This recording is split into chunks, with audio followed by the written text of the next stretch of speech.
Eu quero te convidar a abrir a sua Bíblia num livro que eu prometo que está aí. A gente lê pouco ele, mas eu prometo que ele está aí, ele não fugiu. Miqueias, meus irmãos, capítulo 6, versículo 6. Livro do profeta Miqueias, capítulo 6, versículo 6. A gente tinha anunciado, na semana passada que o missionário Robson e a família dele estariam aqui hoje, mas eles não conseguiram sair da Bolívia para vir. Então, nós pedimos, inclusive, que você ore pela família do Robinho, pelos filhos, pela casa dele, e a gente crê que em breve tudo lá na Bolívia vai se estabilizar para a glória de Deus. Amém, gente? Então, Miqueias, capítulo 6, versículo 6. Miqueias está depois de Jonas e antes de Naum. Miqueias, capítulo 6, versículo 6.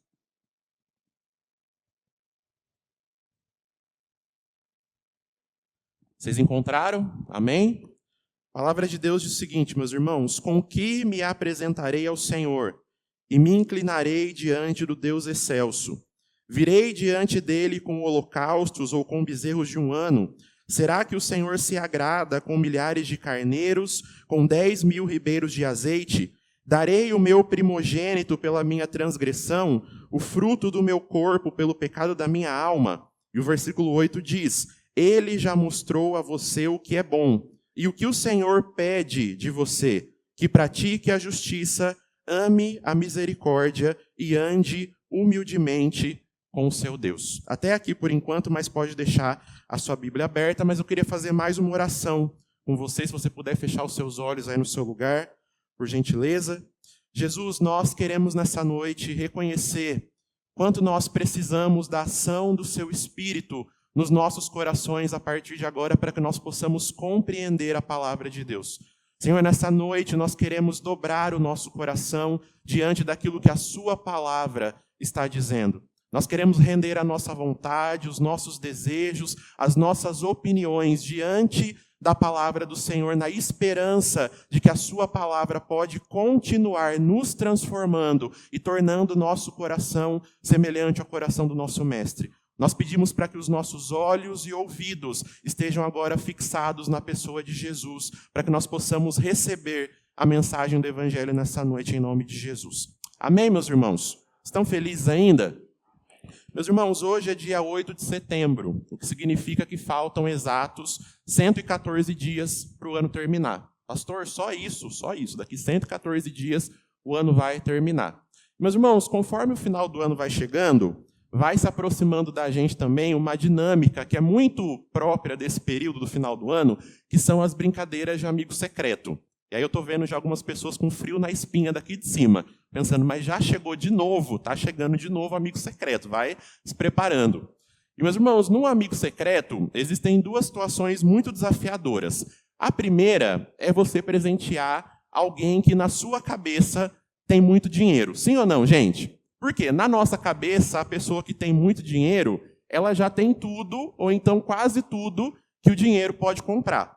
Vamos pegar um exemplo aqui. O nome do Elon Musk está muito em alta nessas últimas semanas, né? Aí imagina que lá no amigo secreto da sua firma saiu lá um papelzinho escrito Elon Musk. O que você dá de presente para um homem bilionário como ele é? Ou não precisamos nem ir muito longe, talvez assim. Você talvez lá no seu emprego já tirou o seu chefe alguma vez no amigo secreto, você ficou angustiado. O que é que eu vou dar de presente para o meu chefe? Porque na sua cabeça ele já tem tudo. Só que, meus irmãos, se por um lado uma pessoa com muito dinheiro acaba limitando a gente porque nós pensamos que a pessoa tem tudo, tem uma outra situação muito desafiadora no amigo secreto, que é você tirar uma pessoa que você não tem intimidade. Você tirar uma pessoa que você não conhece. E aí a falta de afinidade vai te deixar angustiado também. Por quê? Eu não conheço a pessoa. Eu não sei exatamente aquilo que a pessoa gostaria ou aquilo que a pessoa não gostaria de ganhar. Falta intimidade entre eu e ela ou entre eu e ele. Mas eu quero propor um exercício para você aqui hoje à noite. A gente vai marcar um amigo secreto da igreja. E aí você recebeu lá, a caixinha, a sacolinha, com os papéis todos dentro. Hoje em dia tem até aplicativo, né, que tira lá os nomes e manda no seu WhatsApp, manda no seu e-mail quem é que você tirou. Mas aí, meus irmãos, vamos supor que você pegou o papel dentro da caixinha e no seu papel está escrito Deus. Ou o Criador do Universo, o Senhor Soberano, você pode até escolher. Mas no seu papel do amigo secreto veio escrito Deus. Será, meus irmãos, que nós saberíamos presentear o Senhor com aquilo que Ele deseja? E é sobre isso que eu quero falar nessa noite. Qual é a oferta que Deus deseja? Se nós marcássemos um amigo secreto e a pessoa a ser presenteada fosse o próprio Deus, será que a gente saberia o que entregar para o Senhor para poder agradar o coração dele? Pensando nesses problemas que nós enfrentamos, né? Nos últimos tempos o pessoal começou a fazer algumas listas. Então, olha, aqui está tudo que eu quero ganhar e aqui está tudo que eu não quero ganhar de maneira nenhuma. E também vamos fazer o quê? Vamos estipular um preço, para ninguém dar um presente muito caro e receber de volta um presente que não custou tanto dinheiro. Eu tenho certeza, se nós abríssemos aqui para poder cada um contar o seu testemunho, você tenha talvez uma história traumatizante, né? Com um amigo secreto. Pedro, eu investi tanto, fui lá, gastei dinheiro e não ganhei uma coisa de valor correspondente. Nessa época aqui, meus irmãos, no livro de Miqueias, dinheiro era uma coisa que não faltava para muitas pessoas que moravam em Israel. Aqui em Miqueias capítulo 6, o reino já havia sido dividido em dois. Nós temos agora Reino do Norte e Reino do Sul. Só que os dois reinos, tanto o Norte quanto o Sul, eles se tornaram extremamente idólatras.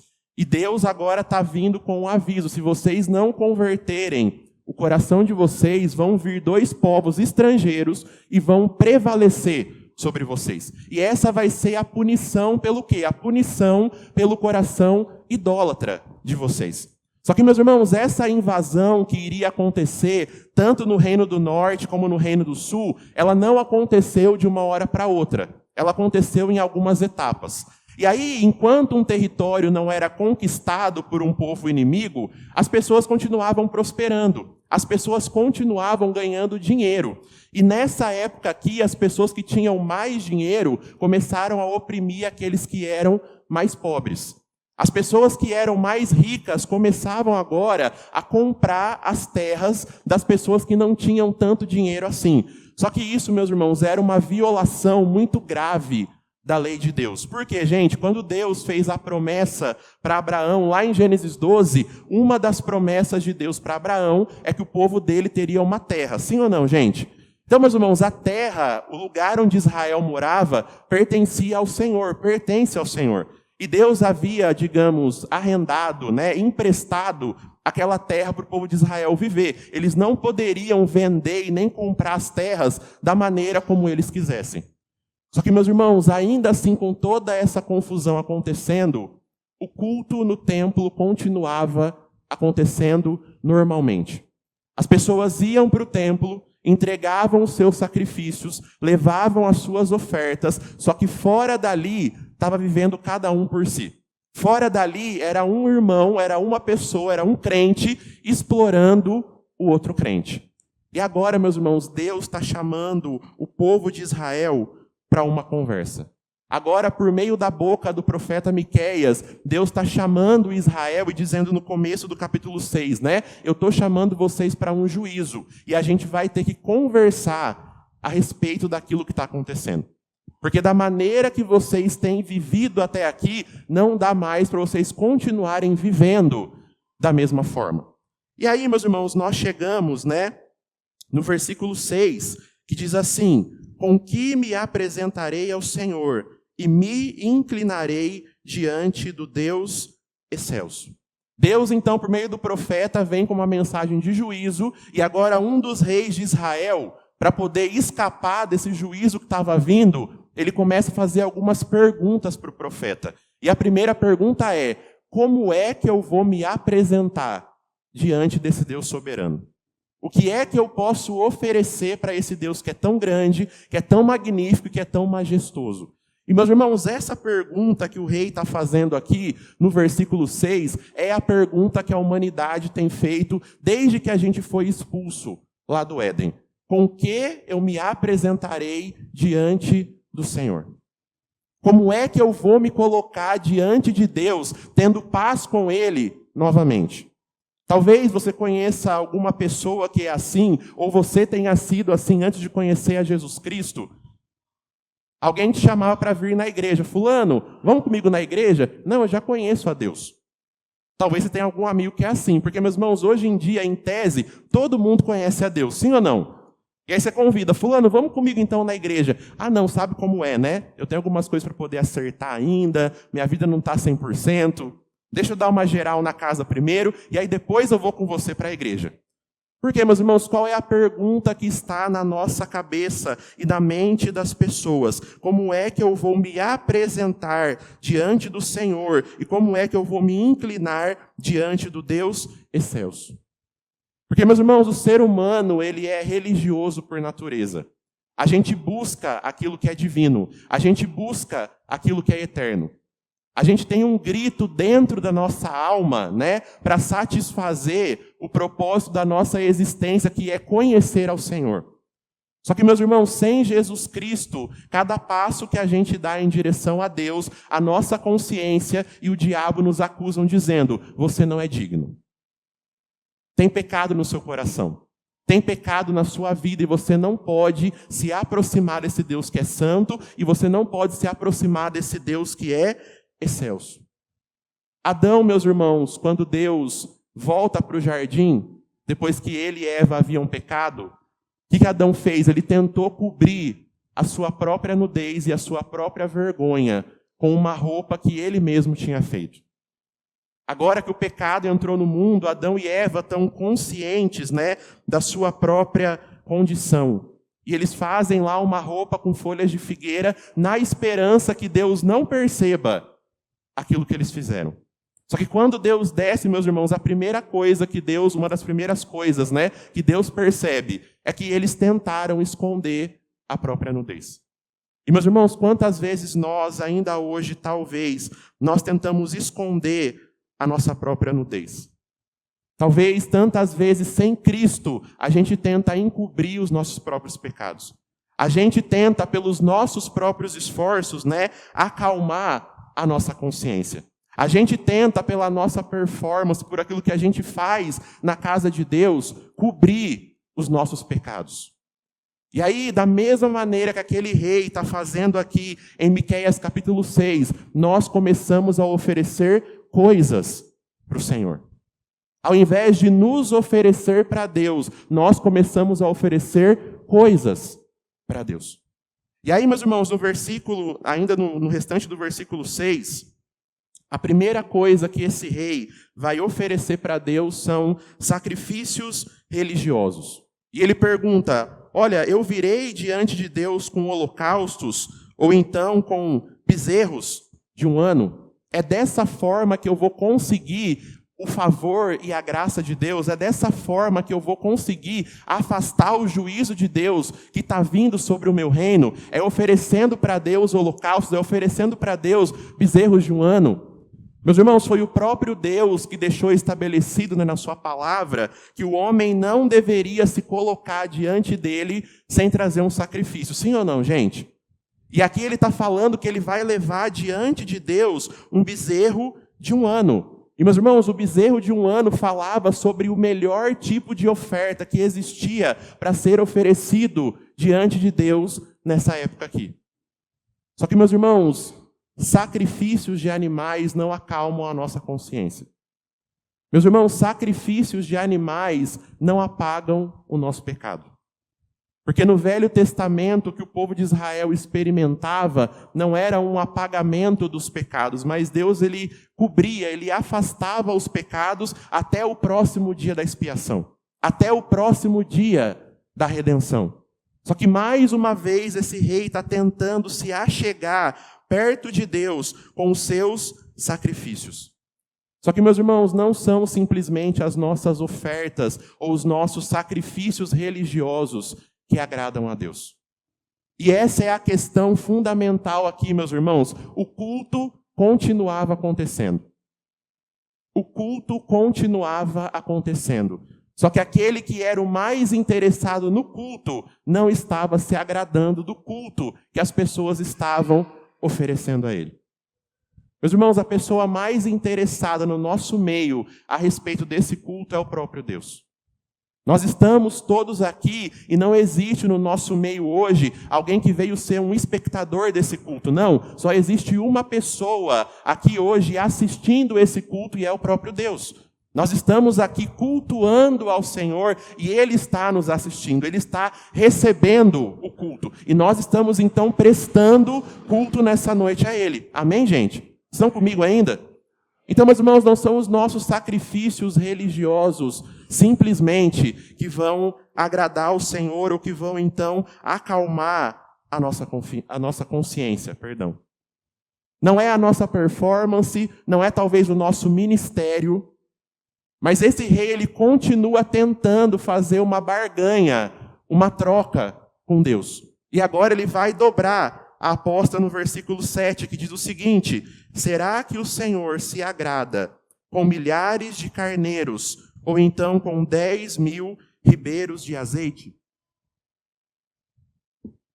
Então, se Deus não quer sacrifícios religiosos, eu vou oferecer agora coisas que custam, que pesam no meu bolso. Será que Deus deseja, Ele se agrada com milhares de carneiros, ou então com 10.000 ribeiros de azeite? Se com um carneiro de um ano Deus não está se agradando, será que agora com milhares deles Deus vai então finalmente ficar satisfeito? A oferta, meus irmãos, continua escalando, a proposta continua subindo, mas Deus continua não estando satisfeito com aquilo que aquele rei está oferecendo. E talvez, meus irmãos, se esse rei aqui tirasse Deus num amigo secreto, ele ia falhar feio. Se ele tivesse tirado Deus no amigo secreto lá do templo em Jerusalém, esse rei aqui não ia saber como presentear o Senhor e como agradar o Senhor. Porque agora, depois dos sacrifícios religiosos, vieram os sacrifícios financeiros. Só que, meus irmãos, também não é o nosso dinheiro que vai nos aproximar da graça de Deus. Sim ou não, gente? Não é o nosso dinheiro, meus irmãos, que vai atrair para nós o favor de Deus ou que vai comprar o favor de Deus na nossa vida. Ah, pastor, sabe como é? Eu estou precisando de uma bênção, de uma resposta. Aí eu vou participar da campanha, da corrente de oração lá do profeta fulano. E aí a gente tem que selar a oração com uma oferta. A gente tem que selar o pedido com um valor em dinheiro. Meus irmãos, não é isso que vai garantir a graça do Senhor sobre nós. Não é isso que vai atrair o favor de Deus em direção, meus irmãos, à nossa vida. Porque, meus irmãos, como é que nós barganhamos com um Deus que não precisa de nada? Como é, meus irmãos, que nós fazemos uma troca com um Deus que está plenamente satisfeito nele mesmo? Como é que a gente propõe para trocar algo com Deus, sendo que Deus tem nele todas as coisas? Mas o rei aqui, meus irmãos, em Miqueias 6, ele está decidido em continuar até que ele consiga encontrar uma oferta para se apresentar de maneira digna, de maneira tranquila diante do Senhor. Então, pastor, Deus não quer sacrifícios religiosos. Pastor, Deus também não quer dinheiro, que é basicamente o que todo mundo quer hoje em dia. Mas Deus também não quer isso. Então, Deus deve estar querendo um sacrifício pessoal meu. E o versículo 7, meus irmãos, continua dizendo: darei eu o meu primogênito pela minha transgressão, ou então o fruto do meu corpo pelo pecado da minha alma? Darei eu o meu primogênito pela minha transgressão, ou então o fruto do meu corpo pelo pecado da minha alma? Esse rei que já havia, meus irmãos, oferecido um sacrifício religioso, já havia oferecido um sacrifício de bens materiais, agora ele está oferecendo um sacrifício pessoal. Será que Deus quer que eu mate o meu filho primogênito? Será que Deus quer que eu ofereça o fruto do meu corpo, o fruto da minha descendência, para que os meus pecados sejam tirados de mim? Para que eu possa agora estar de novo com a consciência tranquila, finalmente, diante do Senhor? Só que, meus irmãos, Deus também não deseja isso. E, na verdade, Deus não deseja nenhuma das coisas que o rei ofereceu para ele. Todas as perguntas que o rei fez para Deus é o que a gente chama de pergunta retórica, né? Uma pergunta que não tem resposta, ou então que você já sabe a resposta. Era como quando você era pequeno e estava brincando na rua. Ou então as crianças de hoje em dia, quando você está com o celular na mão. E seu pai ou sua mãe falam, né? Guarda o celular. Ou então, entra para dentro, fulano. E aí você não entrava. Por quê? Você estava brincando com seus amigos. Aí a sua mãe saía no portão e falava a frase mágica: você vai entrar ou você quer que eu vou aí fora te buscar? E logicamente você não responderia que sim. Era uma pergunta retórica. Meus irmãos, o rei está perguntando coisas para Deus e Deus não está respondendo simplesmente porque não é nada disso que ele está oferecendo. Não é aquilo que Deus espera. Pedro, mas se Deus não quer sacrifício religioso? Pedro, se Deus não quer dinheiro? Pastor, se Deus não quer sacrifícios pessoais, o que é, afinal, que Deus quer? Você que já teve um filho recém-nascido, talvez você passou por aquela fase que a criança só chorava, sim ou não? E aí talvez se era o seu primeiro filho, você chegou naquela fase que a criança só chorava, só chorava, só chorava. Qual que era a vontade? Virar para a criança que não fala e perguntar: pelo amor de Deus, me fala, o que é que você quer? O que é que você finalmente quer para você parar de chorar? Eu estou tentando entender o que é que você quer. Talvez, meus irmãos, o coração desse rei agora fosse esse mesmo coração. Deus, o que é que o Senhor deseja finalmente? Se não são sacrifícios religiosos, se não é dinheiro, se não é o meu próprio filho, então o que é que o Senhor deseja? E aí, meus irmãos, que entra em cena a bênção do Evangelho. Porque, meus irmãos, as pessoas que estavam próximas de Israel, aqui em Miqueias, eles faziam muitos sacrifícios para os deuses que eles adoravam, inclusive sacrifícios humanos. Tinha gente, literalmente, entregando o próprio filho para um deus. Mas qual era, meus irmãos, a angústia dessas pessoas? Elas não sabiam qual era a vontade do Deus que elas adoravam. E elas faziam sacrifício atrás de sacrifício, na esperança de descobrir qual era finalmente a vontade daquele Deus que elas estavam adorando. Só que, meus irmãos, Deus nos deixou de presente a palavra dele. Deus nos deixou de presente a Sagrada Escritura. E agora, meus irmãos, ninguém precisa andar pela vida tentando adivinhar qual é a vontade de Deus. Porque, meus irmãos, eu tenho às vezes a impressão que nós cristãos, a gente lida, né, com a vontade de Deus como se a vontade de Deus fosse algo escondido, né? Como se a vontade de Deus fosse algo misterioso. É quase como se Deus estivesse querendo esconder da gente qual é a sua vontade. Mas não, meus irmãos, Deus está interessado, totalmente interessado, que nós conheçamos a sua vontade. Amém, gente? Você crê assim também? O Senhor está totalmente interessado que você conheça aquilo que Ele quer. Deus está totalmente interessado que a gente conheça aquilo que agrada e aquilo que não agrada o coração dele.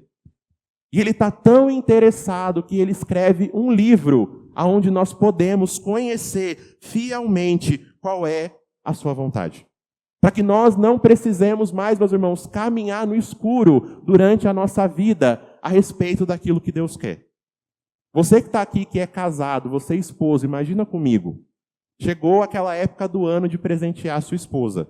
É aniversário dela, ou é dia dos namorados, e ela já te falou 300 vezes aquilo que ela quer ganhar, só que você esqueceu. E está chegando o aniversário dela. Você fica tentando arrancar dela de novo o que é que ela quer ganhar. E parece que ela não fala, né? Quanto mais você quer saber, menos ela fala. Agora imagina comigo que a sua esposa escreveu um livro. E lá naquele livro tem uma lista de tudo aquilo que a sua esposa deseja ganhar ao longo da vida. Seria maravilhoso, não seria, meus irmãos? Meus irmãos, Deus fez isso com a gente. O Senhor fez isso conosco por meio da sua palavra.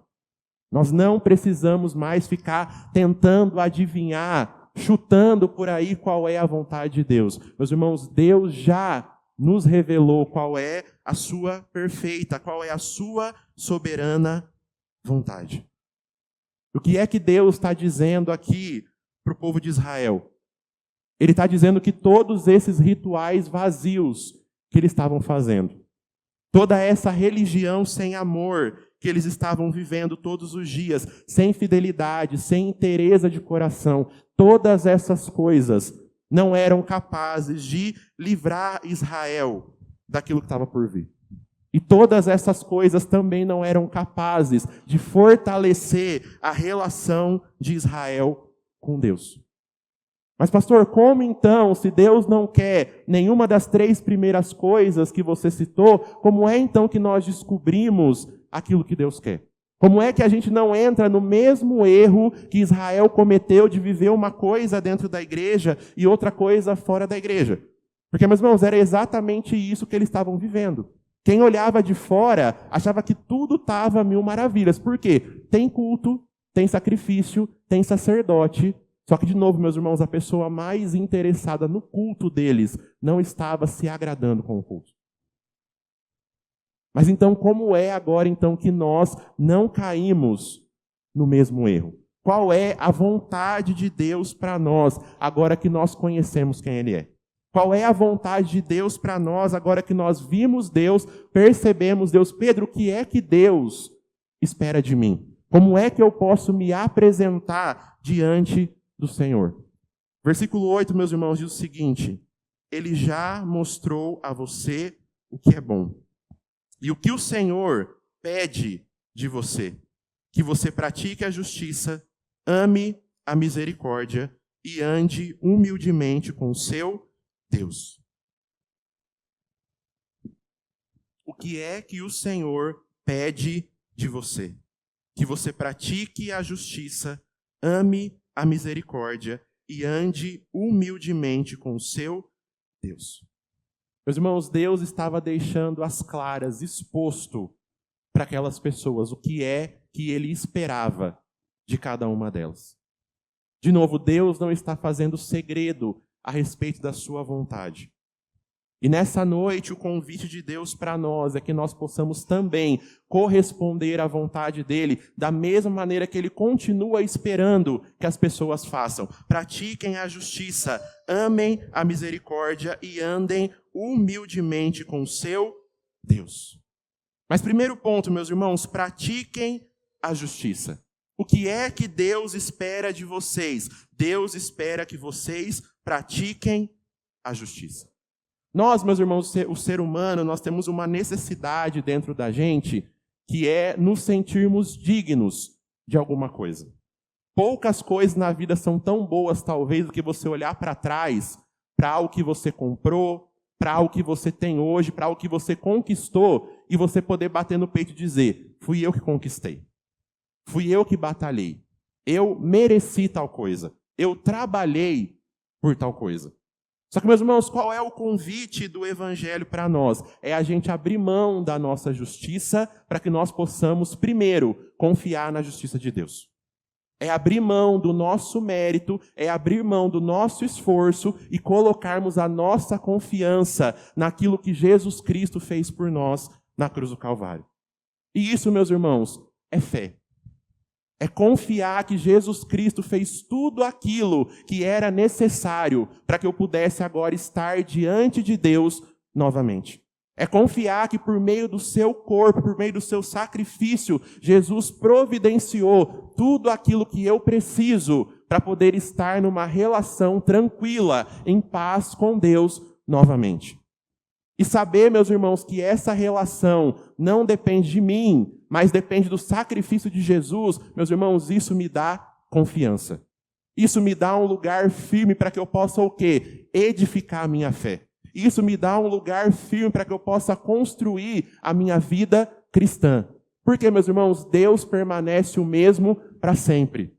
A palavra diz que em Deus não existe sombra de variação. Meus irmãos, Deus não muda.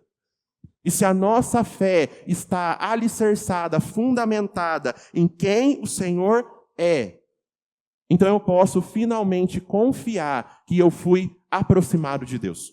Eu posso finalmente confiar que agora eu estou numa relação tranquila com o Senhor. Eu posso, meus irmãos, agora confiar que eu fui aproximado do Pai. E o Pai agora me aproxima do Filho. E o Filho também me aproxima do Pai. Porque, meus irmãos, evangelho é sobre proximidade. Evangelho é sobre relacionamento. Qual era, meus irmãos, o problema que as pessoas estavam vivendo na época do profeta Miqueias? As pessoas, meus irmãos, não acreditavam, elas não criam na proximidade de Deus. E quando eu não acredito, quando eu não creio que Deus está próximo de mim, existe, meus irmãos, uma separação entre a vida que eu tenho na igreja e a vida que eu tenho fora da igreja.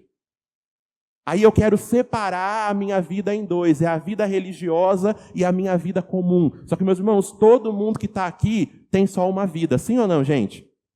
Eu digo sempre isso aqui, mas quero continuar dizendo, meus irmãos, quem tem 7 vidas é gato. Amém ou não amém, gente? Nós temos somente uma vida, meus irmãos. E essa única vida que nós temos é a vida que Deus espera que a gente viva toda ela diante dele. Só que para isso, meus irmãos, nós precisamos nos lembrar que nós fomos aproximados de Deus. E não apenas, meus irmãos, aproximados de Deus, mas que ele se mantém próximo de nós. Mas nos lembrar que todos os dias das nossas vidas, o Senhor permanece conosco. Alguns anos atrás, eu ouvi uma mensagem de um pastor americano chamado John Piper, e essa mensagem, meus irmãos, rasgou o meu coração de fora a fora. Ele estava pregando a respeito de nós vencermos os nossos pecados, né? Vencermos as nossas falhas e as nossas faltas. E aí, em determinado ponto da pregação, ele disse, meus irmãos, todo pecado que nós cometemos revela que, na verdade, lá no fundo do nosso coração, nós não acreditamos, ou então nós duvidamos da presença de Deus na nossa vida. Pastor, mas como assim? Todo pecado é uma evidência de que eu duvido da presença de Deus na minha vida. Porque, meus irmãos, alguns pecados que nós cometemos, se não todos os pecados que nós cometemos, nós não cometeríamos na presença de outras pessoas. A maioria dos pecados, meus irmãos, que nós cometemos, nós não cometeríamos esses pecados na presença de outras pessoas. Você talvez não falaria dessa pessoa com tanto desprezo, com tanta raiva, se houvesse mais alguém na sala junto com você. Nós, meus irmãos, talvez não mentiríamos tanto a respeito de tantas coisas se houvessem mais pessoas com a gente. Talvez, meus irmãos, nós não olharíamos aquilo que nós não devemos olhar se houvessem outras pessoas com a gente numa sala. Na frente de outras pessoas, pastor, jamais faria isso. Mas a questão é, meus irmãos, existe alguém que está sempre presente comigo e com você. Ainda que não hajam outras pessoas na sala, ainda que não hajam outras pessoas num quarto, meus irmãos, existe alguém que está sempre presente. E se, meus irmãos, sozinhos nós fazemos coisas que não faríamos na presença de outras pessoas, meus irmãos, isso é um sinal de que o nosso coração está enfraquecido a respeito da presença de Deus conosco em todos os lugares. Porque ainda que não exista, meu irmão, um outro ser humano junto com você, o Deus homem está junto com você. O Deus homem está junto comigo. E só que esse, meus irmãos, era o problema daquelas pessoas naquela época.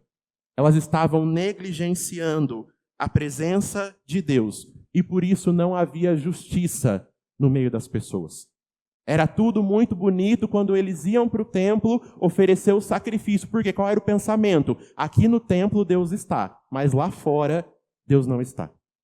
Então lá fora eu posso maltratar o meu irmão. Lá fora eu posso dominar a vida do meu irmão. Só que, meus irmãos, Deus está em todos os lugares.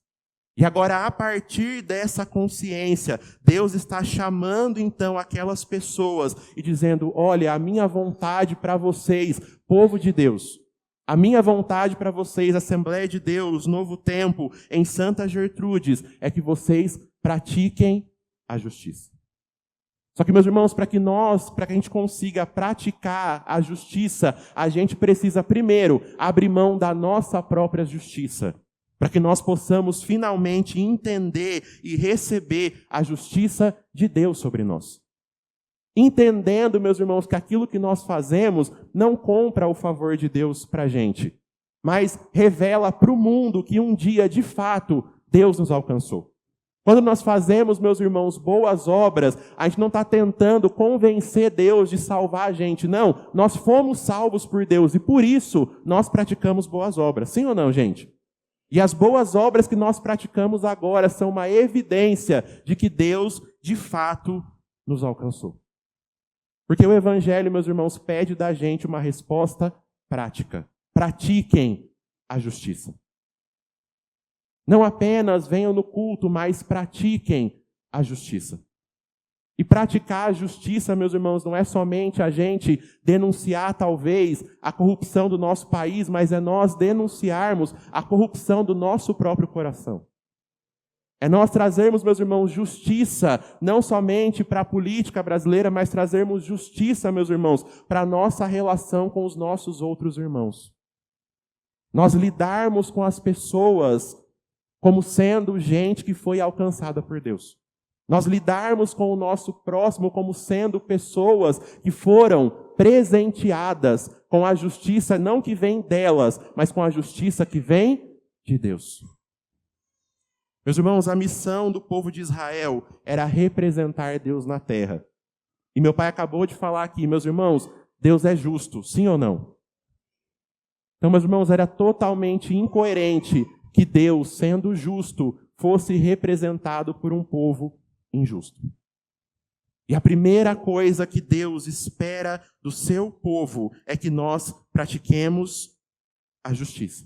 Amém, gente? Estão felizes ainda? A segunda coisa que Deus espera é que nós amemos a misericórdia. Então, o que é que Deus pede de vocês? Primeiro, pratiquem a justiça. E segundo, amem a misericórdia. Meus irmãos, mantendo essa proximidade com o Senhor e entendendo essa dinâmica da presença de Deus em toda a nossa vida, nós vamos conseguir não somente praticar justiça e misericórdia, mas nós iremos, meus irmãos, amar a misericórdia. Nós iremos nos dar em favor um do outro. Nós iremos proteger uns aos outros. Nós iremos, meus irmãos, zelar uns pelos outros. Só que nessa época o que estava acontecendo não era isso. As pessoas queriam manipular umas às outras. As pessoas queriam ferir umas às outras. Por quê? Não havia misericórdia entre o povo de Deus. Meus irmãos, o povo de Israel chegou no nível absurdo, né? Assim como esse rei, de cogitar sacrificar outras pessoas para que eles pudessem agradar a Deus. Eles chegaram a cogitar matar outras pessoas para que eles pudessem alcançar o favor de Deus. Só que, meus irmãos, Deus já havia deixado muito claro na sua lei que Ele não iria aceitar sacrifícios humanos. Ele não iria aceitar que pessoas matassem outras pessoas em nome dEle. Meus irmãos, quem aceitava sacrifício humano era Baal, era o Deus dos cananeus, era o Deus do povo que não conhecia o Deus de Israel. Só que, meus irmãos, eles estavam tão perdidos neles mesmos, que eles estavam chegando a cogitar, matar outras pessoas para receber aquilo que eles queriam de Deus.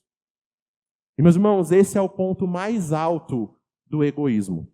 Esse é o ponto mais alto da idolatria. É eu cogitar sacrificar uma outra vida para receber aquilo que eu quero de Deus. Porque, meus irmãos, no Evangelho eu não sou chamado a sacrificar ninguém. Meus irmãos, no Evangelho nós somos chamados a nos tornar sacrifício vivo, santo e agradável a Deus. Não é, meus irmãos, entregar uma outra pessoa, mas é nos entregar a gente mesmo diante do Senhor. É nós nos tornarmos o sacrifício que o Senhor deseja. E, meus irmãos, ainda hoje, talvez, quantos sacrifícios estão sendo feitos em nome da nossa idolatria? Em nome do nosso ego. Talvez não literalmente sacrifícios humanos. Pedro, pera lá, eu nunca matei ninguém. Eu sei, que bom, continue assim. Não mata ninguém, não. Mas, meus irmãos, quantas famílias são sacrificadas todos os dias?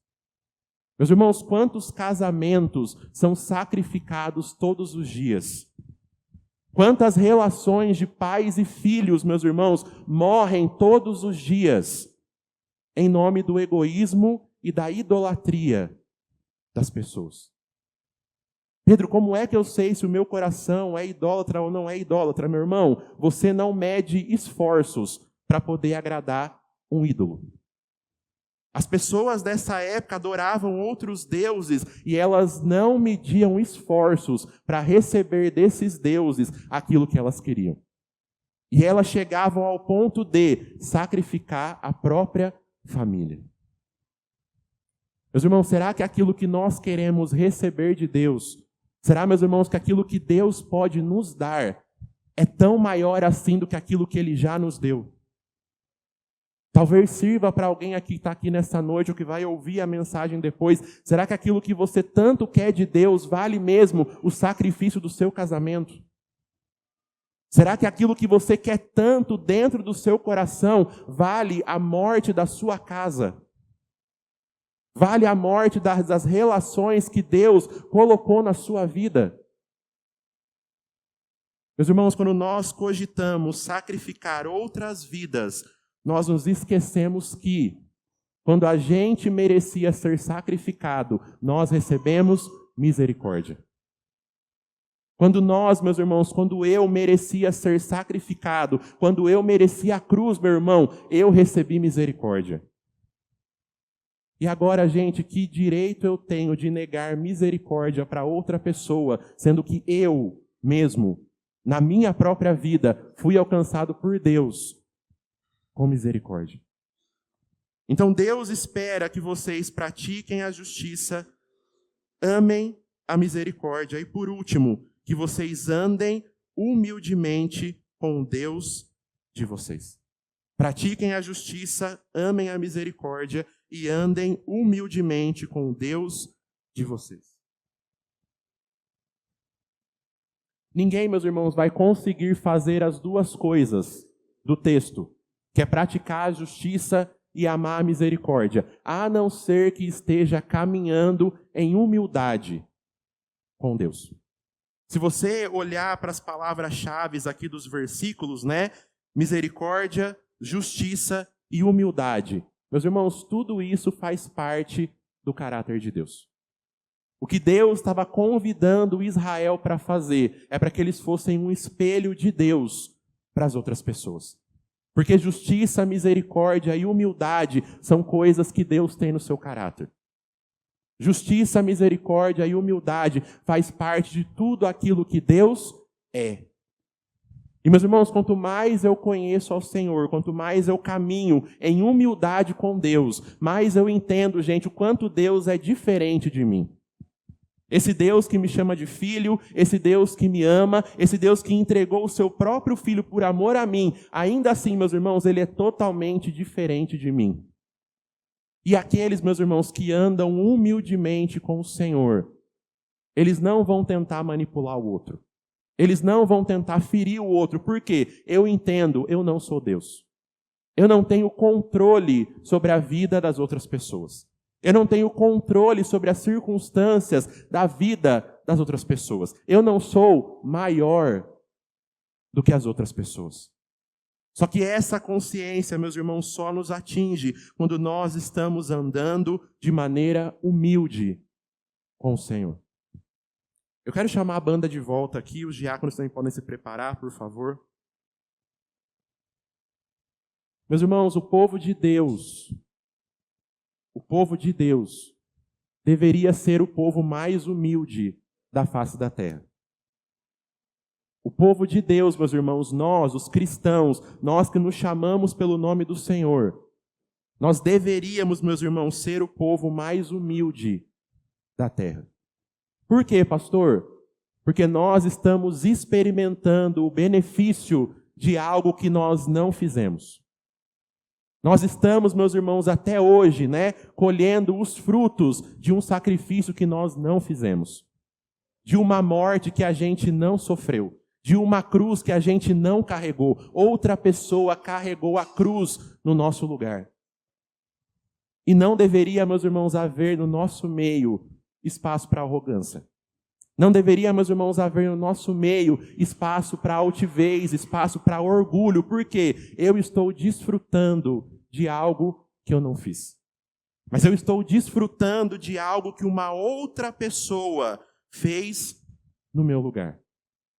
E é claro, meus irmãos, que durante a nossa caminhada com Deus, a gente vai entender que nós precisamos prestar culto a Deus, sim ou não, gente? E isso pode ser entendido como um sacrifício religioso.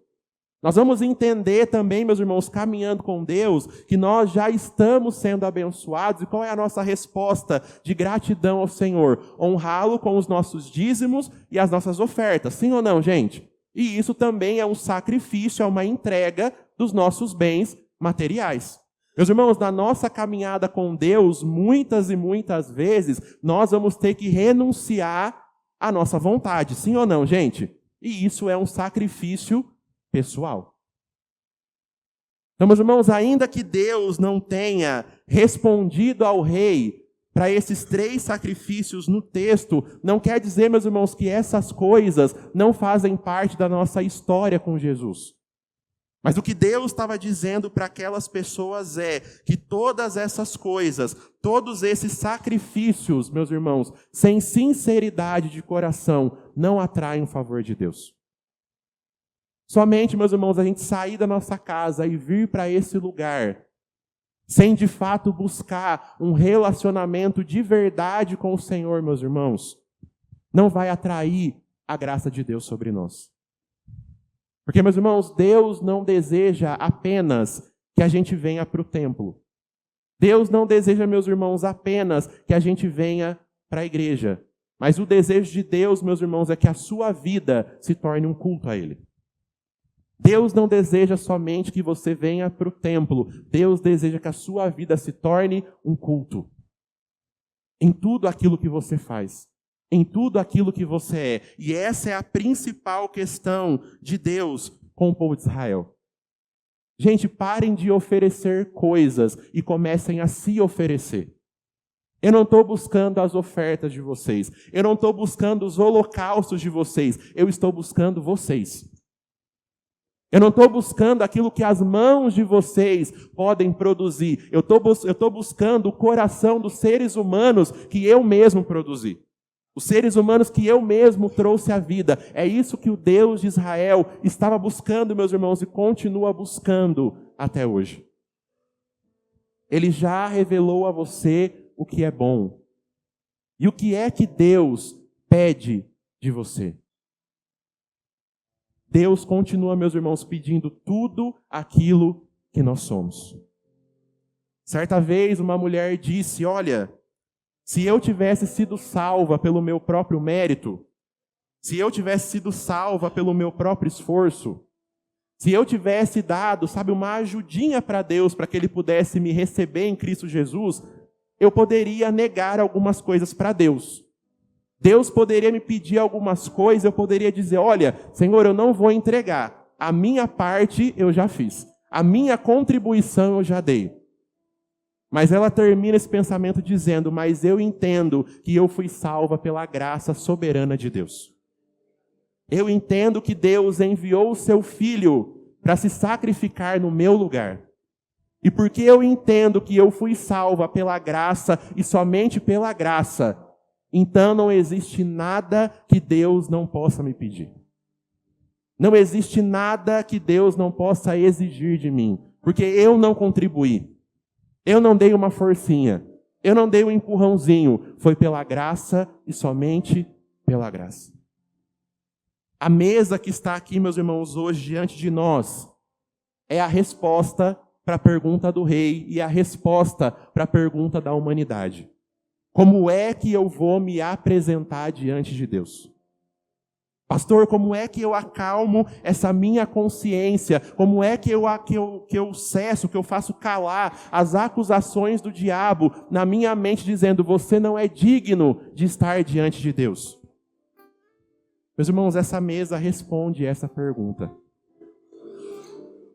Porque ao passo que nós não nos sentimos dignos, o autor de Hebreus vai dizer lá em Hebreus 4, acheguem-se diante do trono da graça com confiança, para receber do Senhor graça e misericórdia. Meus irmãos, cada vez que nós nos colocamos diante de Deus agora, depois de Jesus, Nós não aparecemos, meus irmãos, diante de Deus sozinhos. Quem nos leva até Deus é o seu próprio Filho. Quem nos leva até o Pai é o Filho que foi sacrificado no nosso lugar. Você não precisa mais, você que está aqui hoje à noite, fazer folhas de figueira para poder cobrir a sua nudez, para tentar esconder o seu pecado. Aqueles que estão em Cristo, aqueles que foram salvos pela graça, Paulo vai dizer, nós fomos revestidos de Jesus. Ele é a nossa roupa, Ele é a nossa vestimenta. E nós temos, meus irmãos, agora mesmo um Deus diante do Pai, intercedendo por aqueles que foram salvos pela graça. E intercedendo, meus irmãos, não com o meu mérito, não com a minha justiça, mas intercedendo como alguém que recebeu sobre ele toda a ira de Deus. E saiu vivo para contar essa história. Como alguém que foi tornado maldição no nosso lugar, para que hoje nós pudéssemos receber a justiça de Deus. É por meio do sangue, meus irmãos. É por meio do Filho que nós nos apresentamos diante de Deus. Vão haver ofertas, vão haver sacrifícios, vão haver renúncias, mas, meus irmãos, que todas essas coisas sejam fruto de um coração que já se rendeu a Jesus. Não tente comprar o favor de Deus.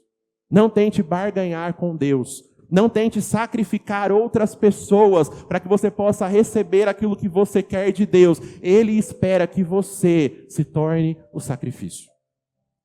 Ele espera que você se entregue. Ele espera que você se achegue a Ele, não somente nessa noite, mas todos os dias da sua vida. Amém, meus irmãos? Estão felizes ainda? Feche seus olhos por mais 5 segundos. Jesus, nessa noite, nós pedimos para que o Seu Espírito Santo nos convença dessa palavra. Senhor, nessa noite, pega a nossa vida muitas vezes fragmentada, muitas vezes dividida entre vida comum e vida religiosa, entre vida fora da igreja e vida na igreja. Senhor, junte esses pedaços nessa noite, junte esses cacos nessa noite, para que o nosso coração possa ser refeito mais uma vez diante da Sua presença. Jesus, eu oro por olhos abertos, por corações disponíveis nessa noite, para entender qual é a vontade de Deus, porque o Senhor já nos revelou qual é a Sua vontade. Pratiquem a justiça, amem a misericórdia e andem humildemente com o Deus de vocês. Então, Espírito Santo, a nossa oração nessa noite é por coragem. Não somente para conhecermos a vontade de Deus, mas também para praticarmos aquilo que já conhecemos, aquilo que já entendemos e aquilo que o Senhor já revelou para cada um de nós, até que a nossa vida se torne uma oferta com aroma agradável, derramada diante do Senhor, até que o Senhor venha e nós estejamos plenamente diante de quem o Senhor é. Senhor, que até esse dia, que a nossa vida possa se derramar todos os dias diante do Seu altar e diante da Sua presença, em nome de Jesus.